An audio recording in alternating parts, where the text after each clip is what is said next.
Programang ito ay rated SPG. Striktong patnubay at gabay ng magulang ang kailangan. Hanggang ngayon ay hindi pa rin tinantana ni Liberty itong si Princess, kahit na nawala na nga ito doon sa sports bar na tinatrabahuan niya dahil na rin sa kagagawan nga nito ni Liberty. Ay hanggang ngayon nga ay nagagalit pa rin na itong si Libby dahil sa kanya at hindi nga niya masikmura pa rin itong si Princess, at tuwing nakikita nga niya itong sa daan ay naghahanap palagi ng away itong si Liberty. Kaya naman sa pagkakataong ito ay mainit nga ang ulo nga nito ni Princess. Kaya nga ay bumawi nga itong si Princess sa kanyang galit at sinabunutan nga niya ito ngang si Liberty. Kaya naman ay ito namang jowa nga nito ni Liberty ay dito naman pumanig kay Princess dahil alam ng lalaki na wala ngang kasalanan nga ang dalaga. Kaya mas lalo ngang nagalit nga itong si Liberty dahil bakit umano siya pumanig dito kay Princess na mga agaw.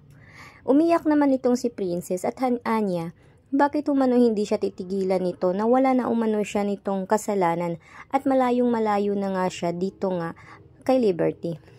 Subalit ay hindi pa rin ito matatanggap nga ni Liberty na dito pa rin pumapanig ang lalaki. Kaya hanggang ngayon ay nagngit-ngit pa rin siya sa galit at hindi nga niya ito titigilan raw hanggat makikita nga niya ito. Kaya naman nagkakagulo nga doon at sinabi naman ni Princess na hayaan niya at hindi na niya ito makikita dahil lilipat na nga raw ng ibang lugar itong si Princess dahil may naghahanap raw na bilang kasambahay, at kinukuha naman ito ni Princess dahil nga nawala na ang kanyang ama. Sinabihan naman siya nito na magwo-working student na lang umano siya para makapagtustos naman siya sa kanyang pag-aaral. Pumayag naman itong si Princess kahit na malayong lugar ito. Subalit ngayon nalaman nga ito ni Charlene at hindi siya pumayag na pumunta sa malayo nga ang bata. Kaya naman sinabi na lang niya dito na siya na raw ang bahala sa pag-aaral nga ni Princess. Nagmas lalo ngang nagalit itong si Liberty at sukdulan ang kanyang galit nga sa kanyang ina at dito nga kay Princess.